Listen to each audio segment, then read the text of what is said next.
we are going to go ahead and get started. So today is the very first, and we do these webinars all the time. But one of the things that was suggested to me that I thought we would do is a Q4 marketing power hour. And what that means is I take all the questions that you all have submitted. And by the way, as we go, if you have more questions or if I talk about something, you have a question, all you have to do is put it in the little chat box down there and I will answer that question if at all possible. All marketing questions. So some of the questions that I've already received, and there are quite a few, they may be ones that you already, that are on your mind too, or it may spur something new. So we're going to go ahead and get started with that. By the way, today we've had a lot of fun with our Facebook group. So at some point, I believe the Facebook group is going to show up here. If you haven't joined our Facebook group, let's see if I can type it in here. What happens if I do this? Oh, yay. Okay, I just chatted to all of you, our Facebook group. It's actually Elder Care Entrepreneurs, and I have actually had this group for a really long time. Hi, Aretha, but we haven't done a whole lot with it, except, put down when we're having seminars, but we really want to take it up a notch and have everybody participate. So if you haven't joined that Facebook group yet, it's free. Just request to join and I'll go in and add you after. We've had a lot of fun with it today. We're up over 1,000 members. We want that to be a really high number because the more members there are, the more people that join it, the more conversation and here's my experience and all that. So we want to learn from each other. That's really the purpose of the whole group.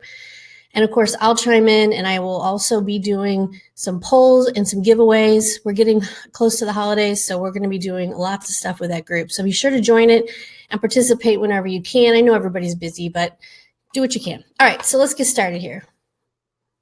And by the way, this is also the first time I'm using this platform. I usually use GoToWebinar or GoToMeeting, so you'll have to let me know how you like it. This has got a weird name. It's called Webinar Jam. I've heard things about it, good, bad, otherwise, so we'll see how it goes. Okay, and I'm going to mark this as a question. So I got your question, Thomas. I may already answer that, but we will go right on ahead here. So the first question I received was from Tina, and she said, home care marketing dollars are best spent in which area, in your opinion?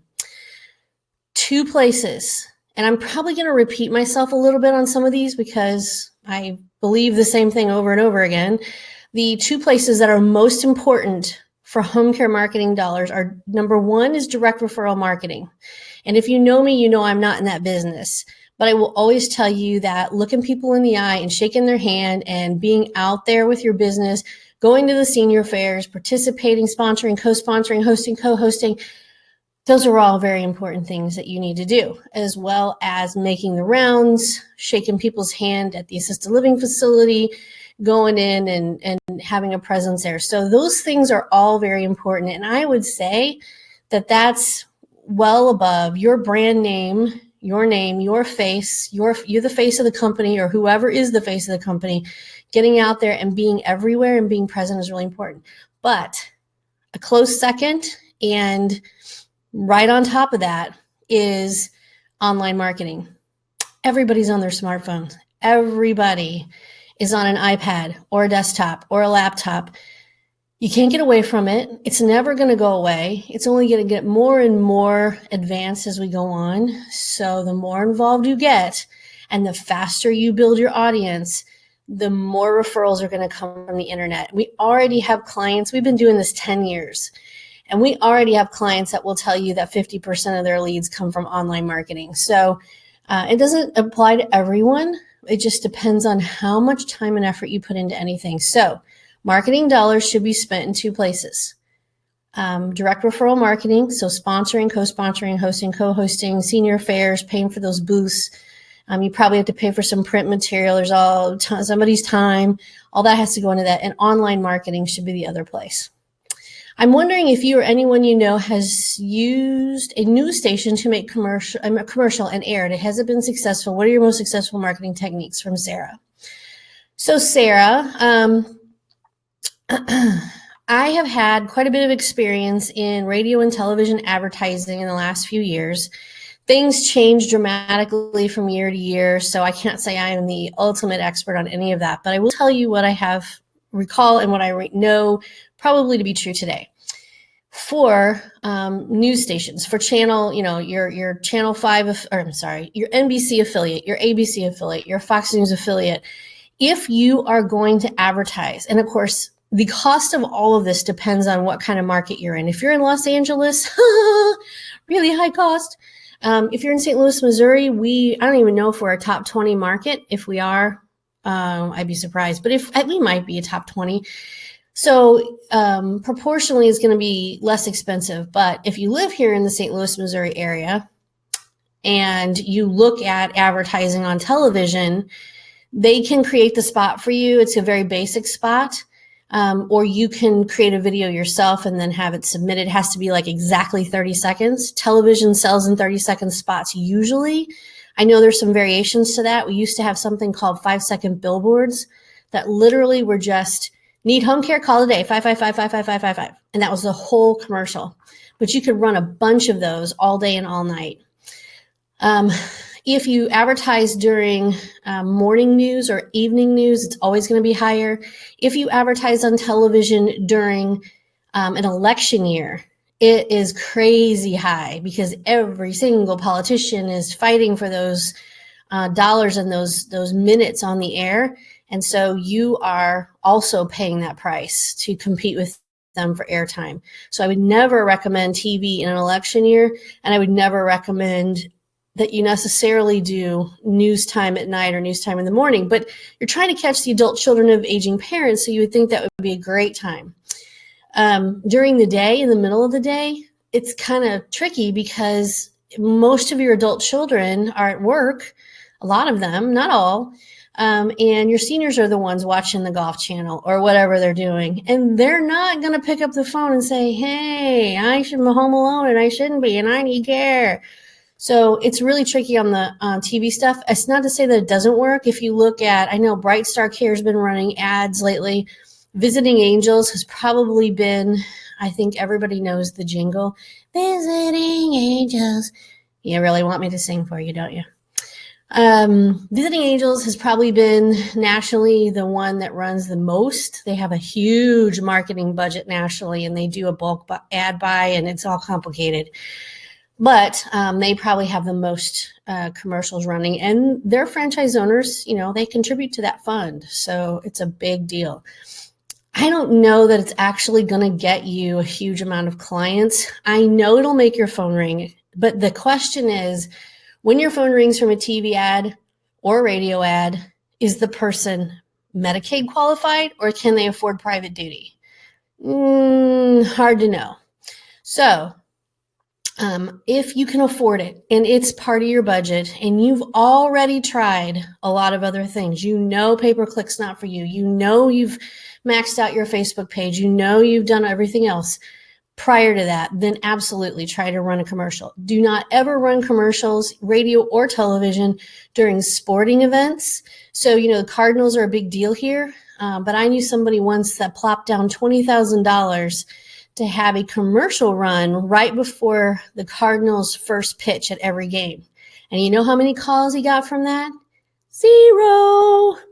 Sporting events are for fun. They're an escape. They are a male demographic. That changes over time. But people want to be having fun. They're not thinking about putting grandma in a nursing home. So I'd stay away from sporting events, and I would anything else that's kind of fun like that. So if you're going to spend big money there, then make sure you have an appropriate audience for that. Okay, commercial air has been successful. Visiting Angels will probably tell you it's very successful, but they got a big budget in their national. Most successful marketing techniques, I think we're going to talk about that as we go, so I will come back to that if we haven't already answered. Let's see. What is the most effective marketing strategies to gain clients, best practices to gain referrals? D. Hi, D. So the most effective marketing strategies to gain clients and the best place to gain referral sources. You're kind of answering your own question, D. Direct referral marketing is the first thing. Just like I said in the very first question, the first thing you need to make sure you're doing is having somebody out there talking to people, looking them in the eye, shaking their hand, saying, here's who we are, here's what we do, here's my business card, and refer to me. There are better ways to say that. And to get referral sources, best places to gain referral sources, you're going to have to start with just making a list of every senior care, elder care, non-competitive senior care provider in your area. So if you're a home care provider, you're obviously not going to go, a Comfort Keepers guy is not going to go over to a Visiting Angels guy and say, hey, can you give me some leads or referrals? Now, if they know each other and they know one of them is completely overwhelmed and can't staff some of those calls, then maybe they would be willing to share. It's totally up to the relationships that you are developing. But I would make a list of all the assisted living facilities, skilled nursing facilities, rehab centers, anything that's more of a low-hanging fruit, elder law attorneys, geriatric care managers, everybody who works in this industry in your local area. Connect with them on LinkedIn. Connect with them by stopping by and making sure they know who you are. There are other ways to, come up with reasons to stop by. Make a list, make a schedule, and stick to it. And eventually those people will wonder why they haven't seen you in so long if you don't stop by. They'll enjoy your visits. So all of the non-competitive senior services in your area, you should be stopping by. The hospitals, of course, they're on the list. But if you've noticed, and I'm sure you have more than I have even, that it's really hard to get into the discharge planners. It's really hard to see those social workers. That has been pretty much cut off for a really long time. Depends on the hospital, depends on how urban or rural you are. But the more popular or the bigger the hospital, the less chance you have of getting in there, except to maybe do an in-service or to do sort of a, you can buy them all lunch and do a little, dog and pony show. Maybe they still do that. I don't know. When I was a discharge planner many, many, many moons ago, I loved getting M&Ms on my desk. And I love it when they would stop by and leave a cute little note or a little holiday thing that was so super cute. It was all homemade. It wasn't like expensive stuff, just little fun stuff. I always thought that was amazing marketing. And of course that all stopped. So, and for good reason, I guess. But I just thought that was awesome. So the best, most effective marketing strategy is number one, make sure your brand is out there in your local community. Number two, you have to be online. You have to have a great website, but you have to have a great Facebook page. You have to build those fans on your Facebook page. You have to build those connections on LinkedIn. The only two places that you're going to get leads and referrals from on the online and social media are Facebook and LinkedIn, which we'll talk about. Your website's another source of leads. Only if you do it right, though. If you just have a website and it sits there and it never changes and it never does anything, you're probably not going to get a lot of leads from that. But if you have a website that's fluid and it moves and it has new content all the time, and this is what we do for our clients, then yes, Google's going to take notice. And yes, you're going to climb the ranks. And you have to participate with this stuff. And if you say to me, well, I don't do Facebook or I don't do LinkedIn, do it. Do it. Just learn how to do it. I know everybody's got time issues, but if you are successful in your business right now, I know that you're smart enough to learn how to put a post on Facebook or a post on LinkedIn or connect with a colleague on LinkedIn. I know you're smart enough to do that.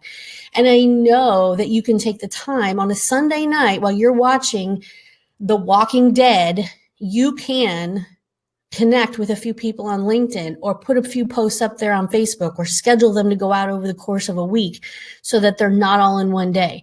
You can do that. So direct referral marketing, Bing, and then also online marketing. What method yields the fastest referral results? That is trick A. Fastest referral, the faster you can build a relationship with that discharge planner or that marketing person or that social worker or that director of nursing, the faster you can build a relationship with those people, the faster you will get referrals. Until you build a relationship, they have no idea who you are, and you have 500 competitors that are, just banging on them for time. Please, I want to see you. I want to see you. Let me know. So when you can build a relationship with those people, a professional relationship, and you scratch their back, they'll scratch yours.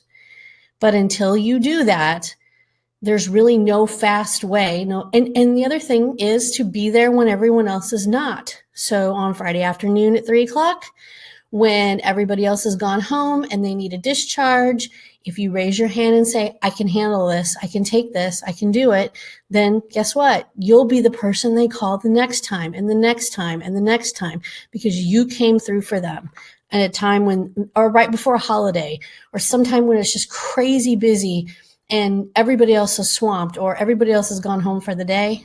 When you're there and you're able to take those referrals, then you're going to be the one they'll call next time. Okay. And I see lots of questions, so I am bing.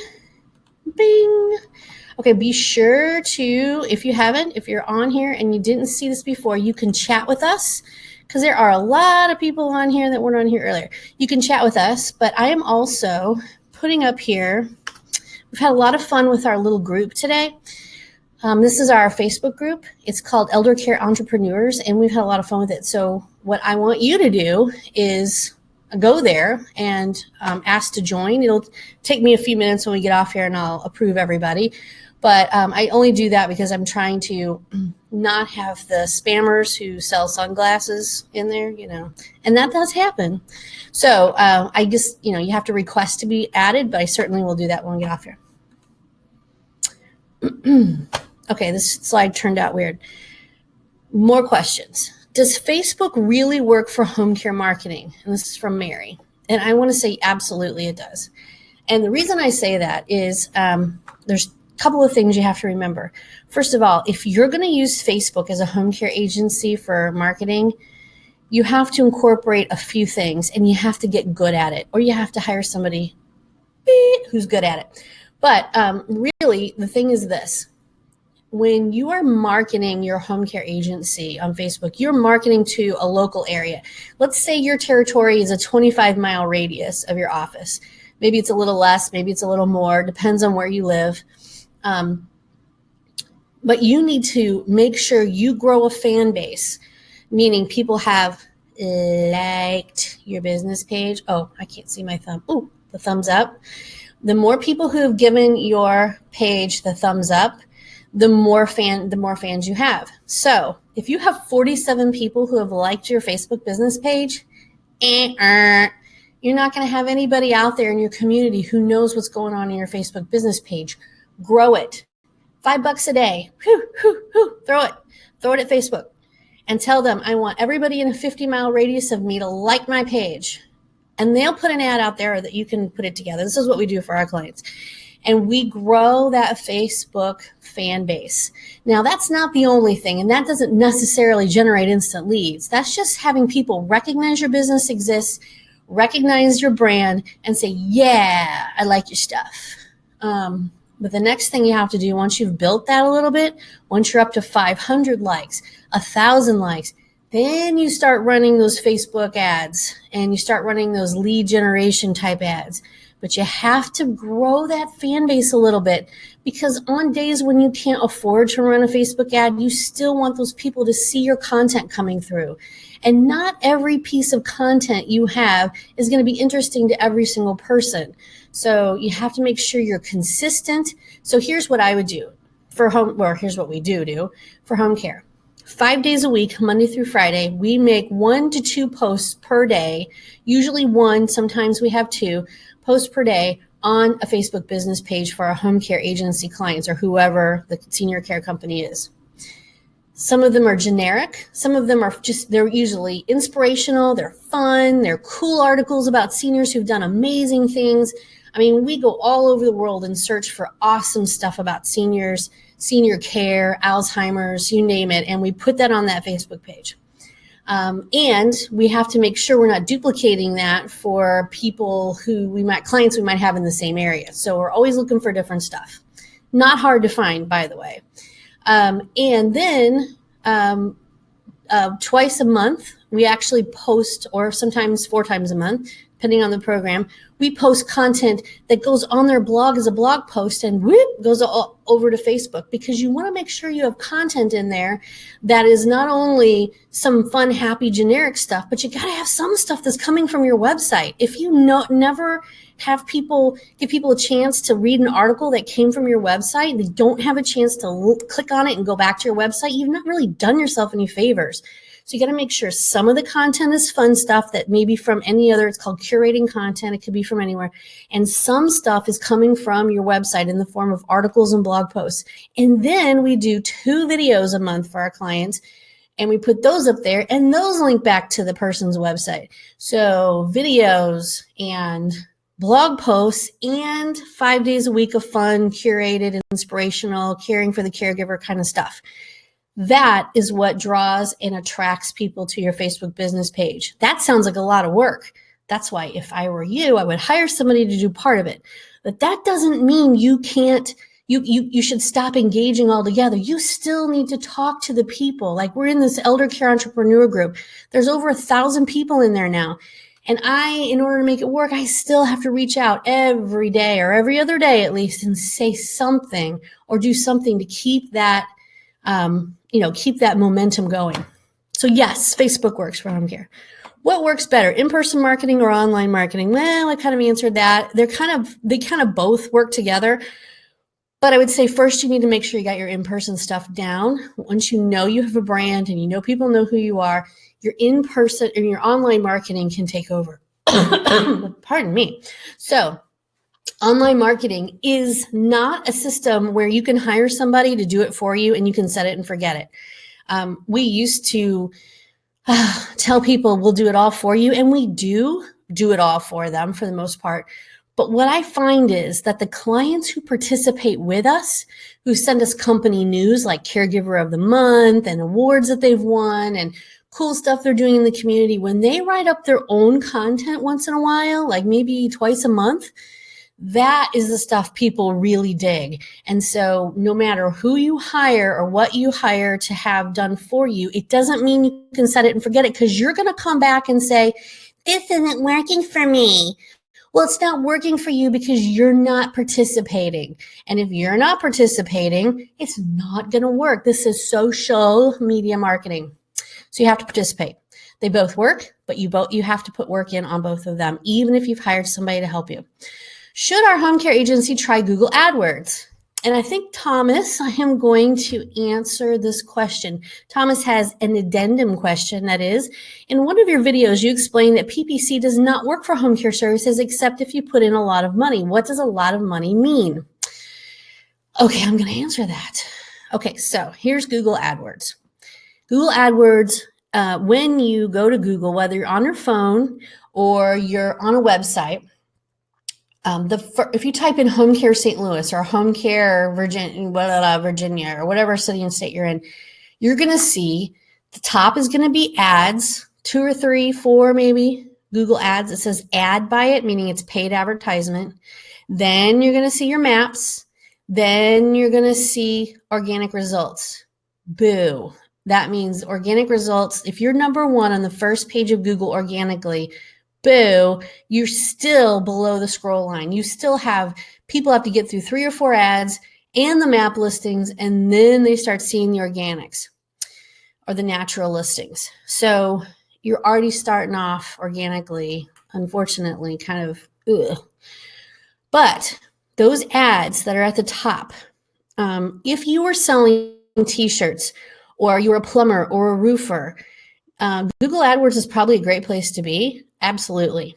In home care, one of the biggest issues we have, some people need caregivers, some people don't need caregivers, but when you run an online ad on Google, it's an 80-20 rule for home care. This applies to home care because of the nature of the beast, the nature of the business.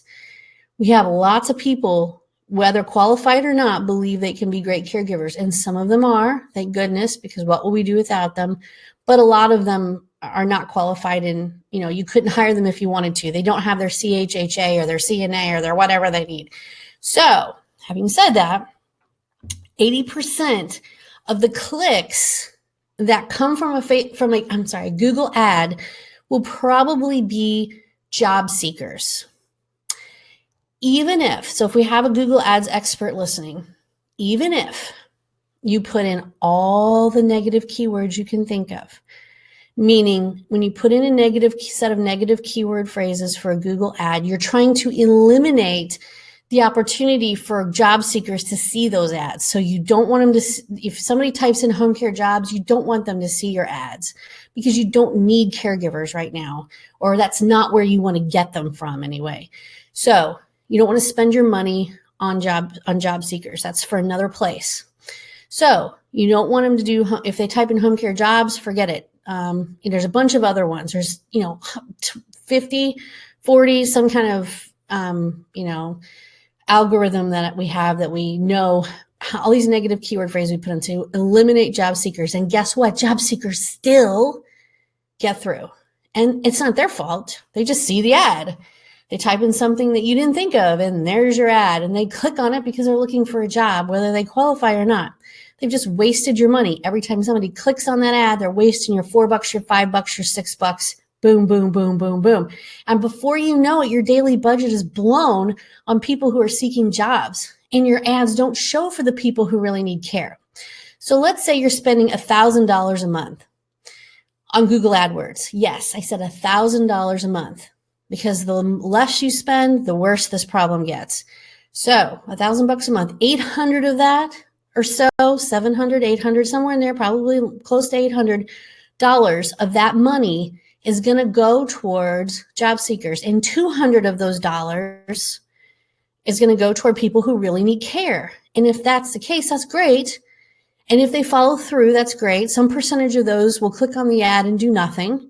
Some percentage of those will click on the ad and call you or fill out a form on your website. And if they do that, some percentage of those will not qualify for your services because they need Medicaid services. They can't afford private pay, assuming you're private pay. If you can take Medicaid, awesome. And so you're left with a small percentage of people who click on those ads who may or may not qualify. You may or may not win the business. To me, that's not a winning proposition. If you engage with people like Yodel or Reach Local and stuff like that, they'll put a track line on those ads, attract phone lines, what I mean. They'll do all kinds of stuff and they'll say, well, hey, you got 50 phone calls last month. And if you listen to every single one of those phone calls, every single one of them, except maybe one or two, is a job seeker. So yeah, you got 50 phone calls or clicks or whatever. But yeah, they're all looking for a job. They're not looking for care. So it didn't do you any good. You wasted your $1,000, your $2,000. We just had a lady the other day that told us she wasted $2,000 on pay-per-click. And she used an expert. So I'm not a fan. If you have somebody doing it for you and it works for you, God bless you. Tell me who they are. Because I'm not a fan of it and I don't think it works. Facebook ads, I think work.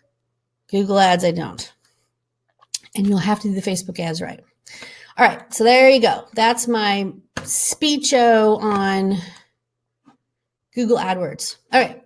Does content on my website or blog really make a difference? If so, how? From Christine. Okay, I preach all the time that you need to have a blog on your website. And if you don't, you need to have one added. And if you have a blog on your website, you need to put unique content on it every week. That is search engine optimized. We do this for our clients every week or every other week, depending on the program they're in, and it works. Why do I know it works? Because we've been doing it for 10 years almost. I can't believe I'm that old. Oh my God, I'm like 200 years old in nurse years. So does content on my website or blog make a difference? Absolutely. There are lots of things that Google looks at at your website. They look at content, they look at backlinks, they look at title tags, and there's 100 things that they look at, 100 things, more than 100 things. And you have to get a lot of them right in order to make your website move. The problem is people have hired someone who's either abused some of that and now they're called sandboxed. They have bad backlinks maybe from years ago or from recent years when somebody tried to buy backlinks. They have all kinds of other junk going on that needs to be cleaned up. But aside from all of that, when you add a unique blog post to your website every single week, Google comes back through and it sees that there's been a change, and it reindexes those pages of your website that are new or that have something to do with the new content, and they reindex it and they reindex it. So if you wait 3 weeks, you'll see that that blog post you did 3 weeks ago that was search engine optimized for home care St. Louis, Missouri, suddenly has increased your rank for the keyword phrase home care St. Louis, Missouri, or home care St. Louis, or however you want to do it. So yes, absolutely, content makes a difference. Plus, having a static website is boring, and you need to have some stuff that's also on your Facebook page that's coming from your website so that people are engaging with you. So yes, it works. Should we be pushing to get reviews on our Google My Business page? Ugh. And by the way, for those of you who have joined us but haven't said anything, please say hi. And also, please ask questions. If I'm hitting on something and you still have more questions, please go ahead and ask them. You just have to look at the little chat area and type in your question there. And also, go to our our Facebook group here. You can see my name and that little link I put in there. Just go there and make sure you request to be added to our group. Yes, the replay will be up tomorrow, Erwin. Okay, so, yes, you need some reviews on Google My Business. Here's the challenge. You shouldn't advertise it and put it in your email signature. Leave me a review on our Google My Business page, like in your email signature, because you know what? If you get into an argument or a heated exchange or disagreement with somebody in your email and you forget because you don't see that email signature every time you reply, and you're bing, bing, bing, sending them that little note that says, yeah, leave me a review on my Google My Business. Oh, guess what? They're going to leave you a review, all right. So don't do that. Yes, you need a Google My Business page. Yes, you need to work on it. So in other words, Google My Business, in order to leave a review there, you have to have a Google account. So your clients probably aren't web savvy if they're seniors, and their spouses are probably not super web savvy. Some are. Woo-hoo, we love that. But most kind of aren't, even their adult children. If they're in their 50s, 60s, 70s, I'm 46. And the reason I'm web savvy is because, and I don't know everything there is to know. Trust me, my children surprise me every day. But if some people in their 50s and 60s really weren't into this whole internet thing, and they may have an email address, but they don't know how to get to your Google My Business page, nor do they care. It's complicated. It's a hassle. So I would look for people who already have a Gmail address, or that are pretty web savvy because they email a lot, and ask those happy customers for reviews on Google My Business and send them the link. Don't make them search for it because they won't. Send them the link to your Google My Business page and ask for reviews there. Yes, having some reviews is awesome, but I wouldn't send it out to every single person because you never know. And there's always an opportunity for a disgruntled employee or a crazy family member to leave you a bad review. Just know that it's there. I would only send it to people I handpicked who I think are web savvy, who probably have a Gmail address or a Google account already. And I would just ask them, be frank about it. I know this is kind of time consuming, but our business would really appreciate it. You do not have to have reviews on your Google My Business page in order to be at the top of the maps. That is a lie or a miscommunication. You don't have to have reviews to be number one on the first page of Google or in the map section. That is not true. Ding. Do you recommend Yelp? I do not recommend Yelp. Some of you have already been conned into Yelp because if you go to Yelp and you see your business there, it'll say, claim my business now. And you want to claim your business because you don't want somebody else to. Ah. Yelp sucks. Ugh. Especially for home care. And I'll tell you what, if you ask a restaurant owner about Yelp, they will tell you that it sucks too. They hate it. Not everybody, most people. A thing just came out yesterday, that Yelp is putting a little tag or flag or something on Yelp listings if they detect that you are actively asking people to leave you reviews. Is that ridiculous? Hello? Why would you not ask people to leave you a review on Yelp if you liked it and you wanted them to? So dumb. Yelp is a place where people can leave bad reviews, just like Google My Business, but you have to have Google My Business. You have to have it. Yelp is a place where people can leave all kinds of insane stuff. It'll never get taken down. It's just a bad deal. And you know what? If you're a home care agency, people don't check in at your business. You check in at their house. So don't worry about Yelp. Don't worry about getting 45 reviews on Yelp. And for God's sakes, don't pay somebody to get you more Yelp reviews. No. Use something else. I would go with Angie's List, Better Business Bureau, Google My Business, care.com, caring.com, whatever else you can use, but don't use Yelp and don't use Foursquare. I don't even know if that's still around. No. That's a waste of your time and money. Should we spend money on a direct mail piece to consumers or seniors in our local area? From Kelly. No. Did you get that? No. Okay, here's the deal. When you create a brochure, a flyer, a postcard, something like that, and you spend money on mailing that out, first of all, color anything is expensive as all get out. And then the postage, and then you have to have so many printed. So if you live in a community of 500,000, 200,000, a million, 2 million, 10 million, I mean, come on, even if you go by zip code, are you really going to take that gamble? That's like a needle in a haystack. First of all, if you do a direct mail to people who are 65 and older, and they get your, hey, want some home care? They're going to throw it in the trash instantly because they don't want their kids to see it when they come over for dinner next Sunday.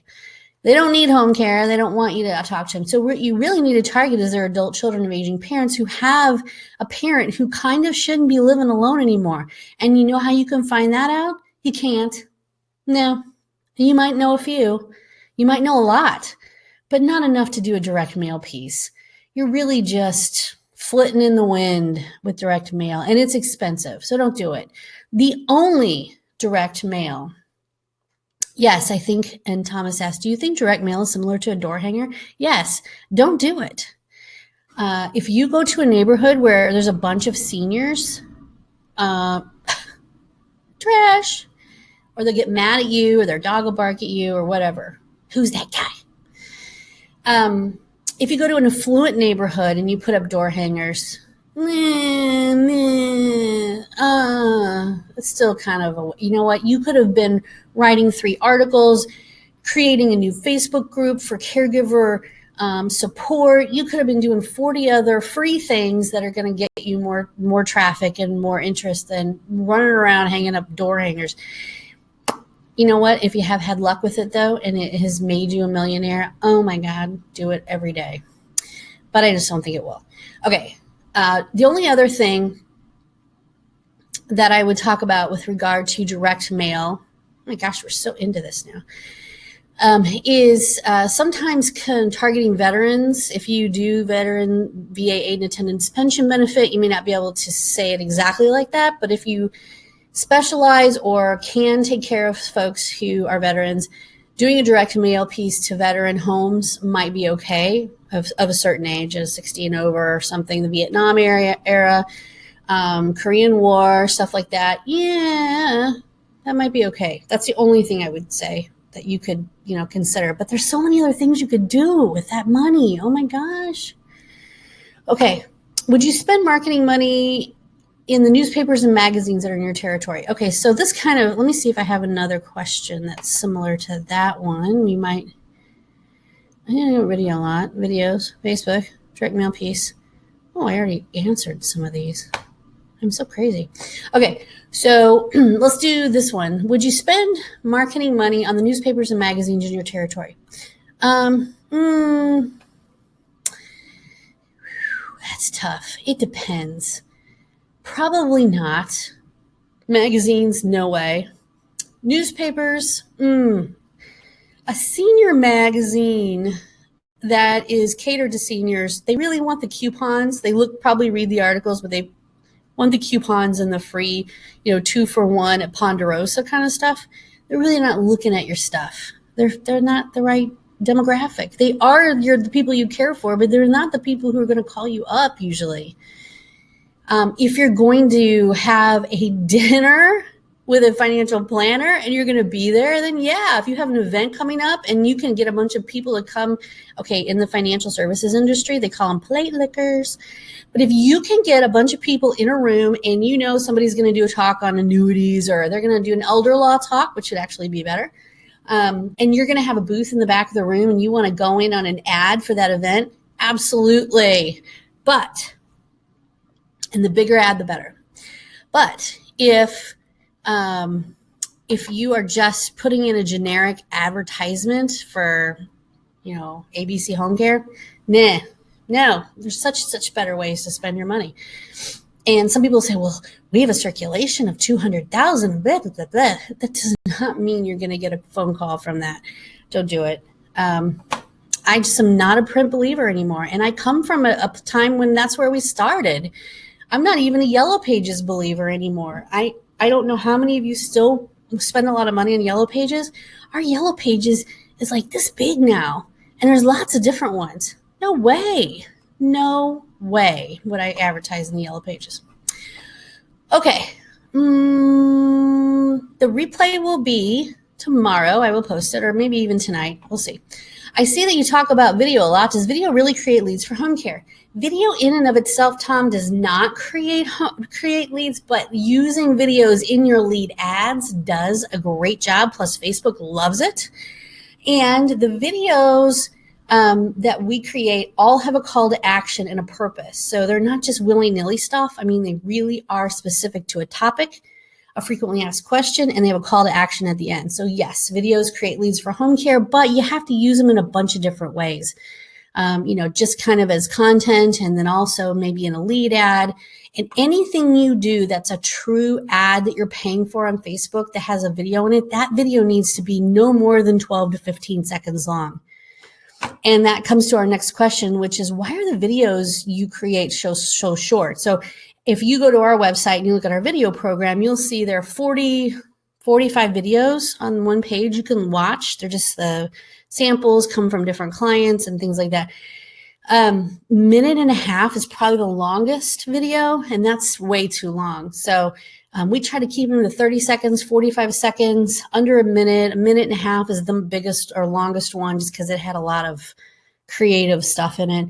But 12 seconds, 15 seconds, that's pretty normal. And so I would absolutely say the shorter, the better, and the more call to action-y and the more fun or funny you can make them without being offensive. Just, fun, cool, call to action stuff, especially for caregiver recruiting.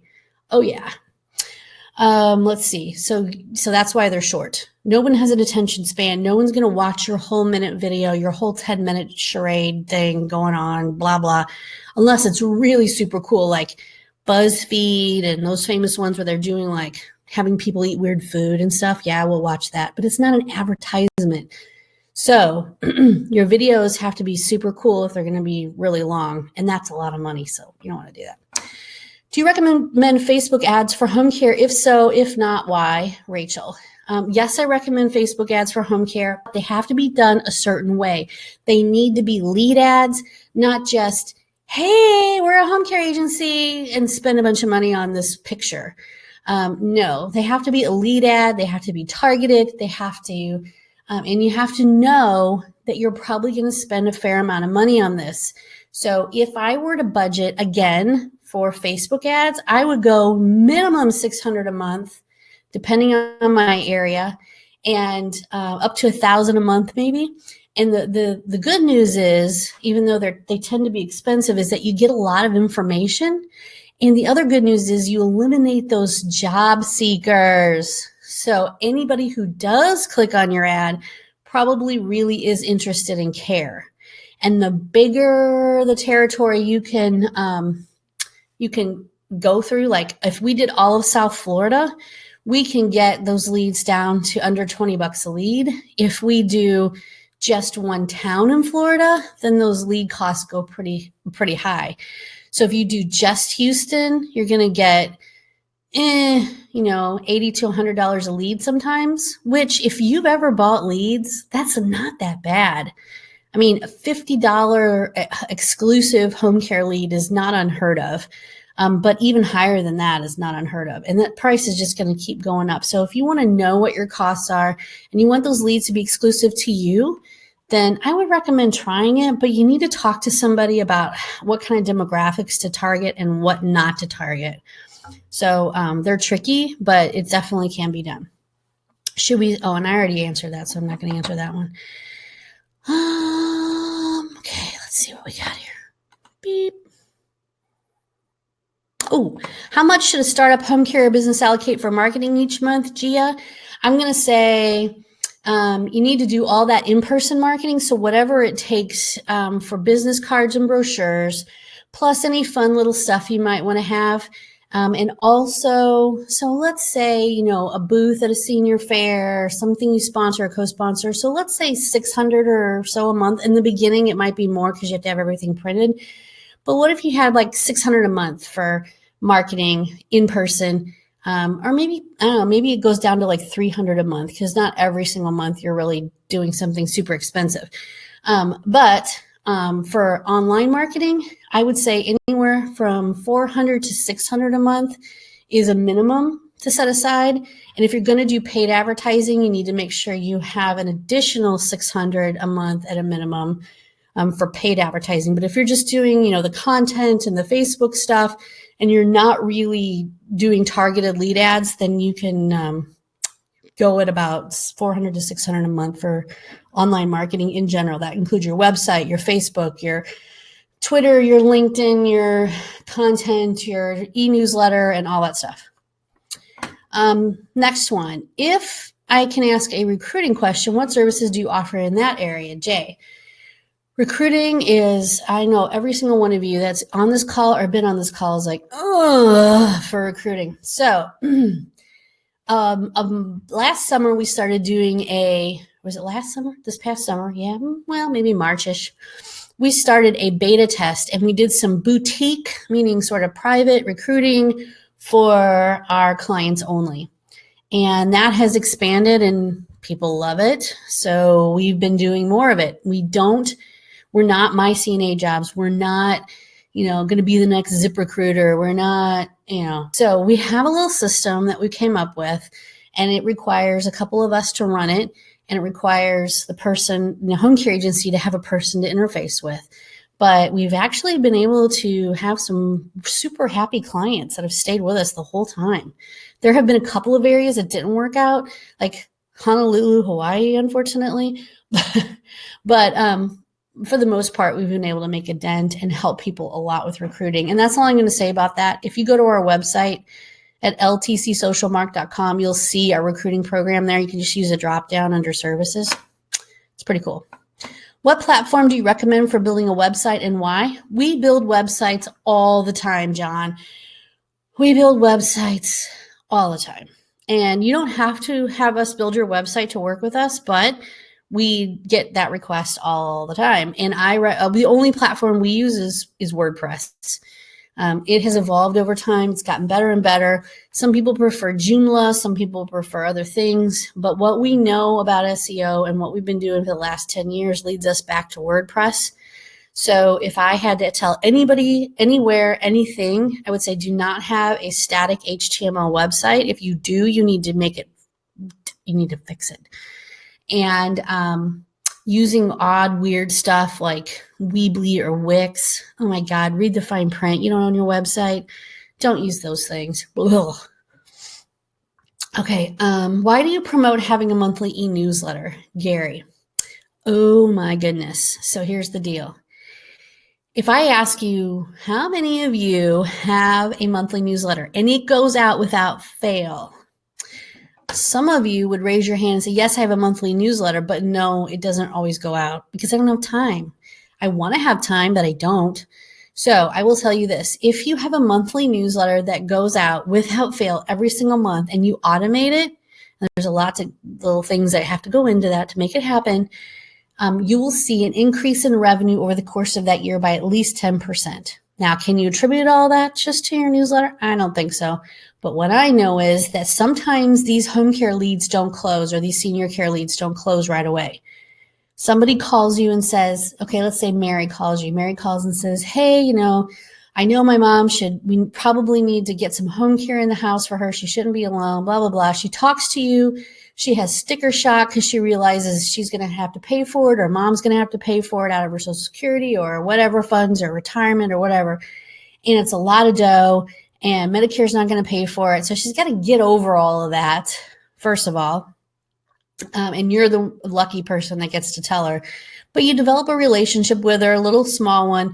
You get all of her contact information. She never pulls the trigger. She never does anything.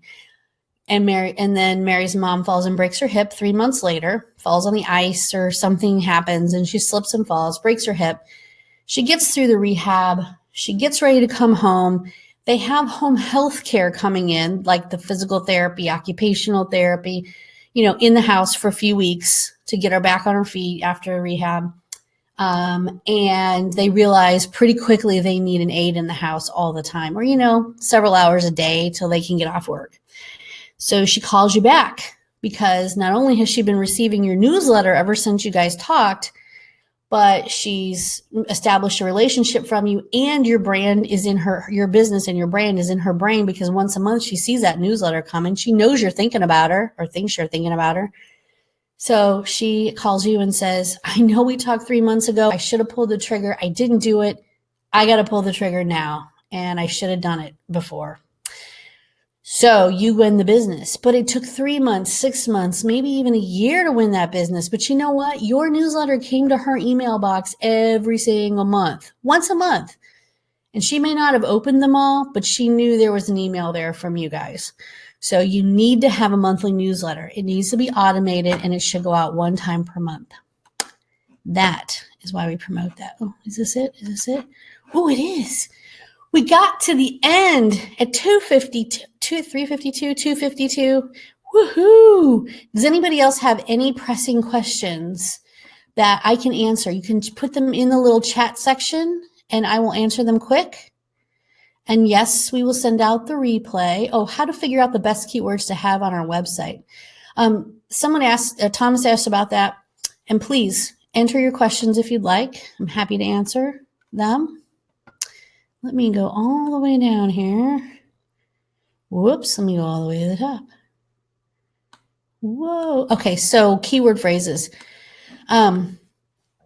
Keyword phrases, it depends on your location. So you want to make sure you incorporate your top 10 towns that you service or want to service, and keyword phrases that are not the ones that a traditional SEO person would tell you. So if someone tells you that the most searched word in the home care industry is home care jobs, they would be right about that. But is that what you want to SEO your website for? No, because you don't want to attract nothing but job seekers all day. What about home health aid? No, home health aid is another one that people type in when they're looking for a job. You want to stick to the generics, and you want to add in some low-level keyword phrases. So for us, we have some top-level keyword phrases, and then we have about 100 low-level keyword phrases that we work in. These are called long-tail keyword phrases. I'm not going to give away the store, but I would say home care is definitely on there, elder care, senior care, caregivers, family caregivers, those kinds of things. But we do have a whole suite of keyword phrases. All right. Is there a software that ties into your social media and email marketing? I'm not sure what you mean, Stephen, but if you mean how to automate it, then you can just, if you are blog posting on your website every single week without fail, you can create an automated newsletter using MailChimp or Campaign Monitor, and that information or those services will automate your newsletter. So they'll suck out all of the content you just put on your website over the course of the last month, and it will throw out a beautiful little easy mobile responsive newsletter once a month with all the content that was on your website. So you have to commit to a couple of things. Number one, blog posting. And number two, setting up that automation and making sure it looks pretty and it goes out every single month. You still have to check, but you don't have to do that. How should I approach a social worker for referrals? Wow, that's such a big question and it's so short. Okay, well, just go up to them and say, hey. No, I'm kidding. So you have to establish relationships with these people. And if, I'm not the direct referral marketing queen of the universe. I would leave that to people like Melanie Stover and maybe Steve Weiss. But from them, I have learned that you must be present in there or be visible to them and in their presence more than one time a year. You need to make sure you're reaching out to them on a weekly basis, whether it's email, phone call, or in person. Make sure they know who you are. Make sure, and it is, you have to be relentless. It's one of those things that if you want it, never stop. Never stop marketing, never stop emailing, never stop shaking people's hands and looking them in the eye. Eventually, they're going to turn to you and say, I have someone I can't place. I can't get home care. I can't get our home care to work with tonight. It's Friday night at 5 o'clock. Can you take it? And if you can take that referral and make it happen that evening, then you will win that person's business and their heart, and their family will thank you as well because they get to go home and have dinner. So it's not about approaching them one time. It's about approaching them over and over again in different ways for different reasons and not constantly just saying, hey, you got any referrals for me today? Got to make sure you're establishing a relationship. Reintroduce yourself. You know what? If there's somebody that knows them, like you go to some networking meetings and you know that Susie over here really knows Mary, the social worker, pretty well, you might buddy up with Susie. It's called a marketing partner. Steve Weiss calls it a marketing partner. And say, hey, Susie, could you introduce me to Mary? Because I would really love to get referrals from her. I just don't know her well enough yet. And you know what, Susie, if Susie's cool, man, she will introduce you. And that's a great introduction. So there's lots of ways to do it, but you have to be everywhere. And the other way you can approach social workers is to make sure you connect with them on LinkedIn. So while you're sitting watching The Walking Dead on a Sunday night, make sure you actually connect with the people. Look at their email addresses, look at their names and see if you can find them in LinkedIn and then send out a connection request. You can link up with them many different ways. You don't have to walk into the hospital to talk to somebody. You can do it online now. So that's what I would recommend. I think that's our last question, and it's almost the top of the hour, so we're good. So I want to say thank you, everybody. This was our very first Q4 Marketing Power Hour. We will do this again, Q1 of 2018. But in between now and then, if you have questions, please let me know. And also go to our Facebook group, Elder Care Entrepreneurs. If you didn't see that, I will put it up here one more time. And be sure to go to this link and request to be added. All right, everybody. Thank you. Have a great rest of your week, great afternoon, and we'll talk to you soon. Bye-bye.